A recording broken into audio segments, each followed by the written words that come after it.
Maigret revient dans un nouveau film de Jean Delannoy, d'après le célèbre roman de Georges Simenon, L'affaire Saint-Fiacre. Ils sont beaux, les derniers Saint-Fiacre. Ils sont frais. Un ivrogne un peu escroc et une fille bigote qui s'envoie des gigolos. Une affaire comme jamais Maigret n'en a connu au cours de sa carrière. Une affaire qui le bouleversera.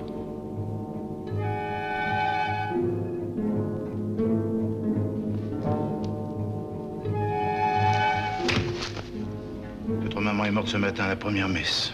Mais je peux vous assurer qu'elle n'a pas souffert. Pas souffert? Un accident navrant? Non.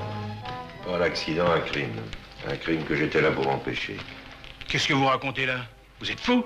Un crime extraordinaire commis par le plus étrange des assassins. Va-t-il pour la première fois mettre en échec le célèbre commissaire? Et vous, vous deviez agiter le grelot, flétrir la débauche, monnayer les absolutions contre les mea culpa, les hosties contre les secrétaires. Eh bien, répondez-moi, dites-moi que ça n'est pas vrai. Mais dites-le donc! Vous connaissez l'assassin, n'est-ce pas? Dieu le connaît. Dieu le connaît, mais Maigret le découvrira. Il le découvrira parce qu'il a été enfant à Saint-Fiacre. Et pour monsieur, qu'est-ce que ça sera? Un redoudou et 3 sous, même tata. Jules! Tu sais que moi aussi, j'étais enfant de guerre. Parfaitement, et ici même, et j'ai servi l'office descente comme toi. Maigret, c'est Gabin. Un Maigret Gabin, comme vous n'en avez pas encore vu.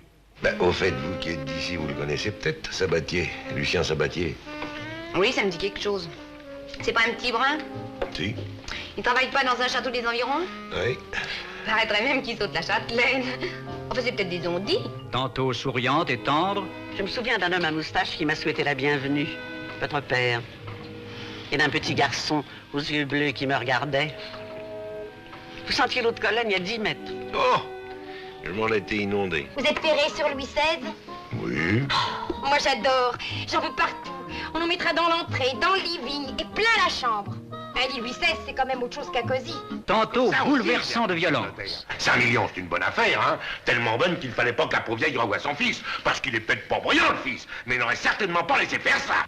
Ils étaient 7 qui avaient intérêt à commettre ce crime. Un seul l'a osé. Qui? Mais enfin, qu'est-ce que j'ai fait, quoi? Une fausse nouvelle, c'est quand même pas la mort d'un homme. Non, mais ça a été la mort d'une femme. Et vous avez eu l'assassin au bout du fil. Bon, ça le gêne de le dire devant vous, mais il me croit coupable.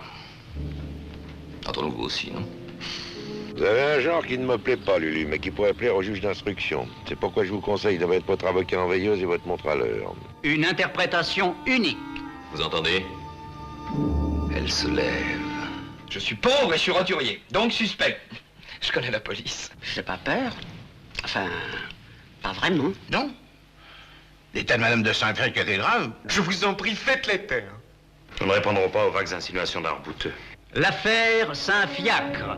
Un livre de Georges Simenon, un film de Jean Delannoy, un dialogue de Michel Audiard, une création magistrale de Jean Gabin. Un film que vous voudrez voir et revoir.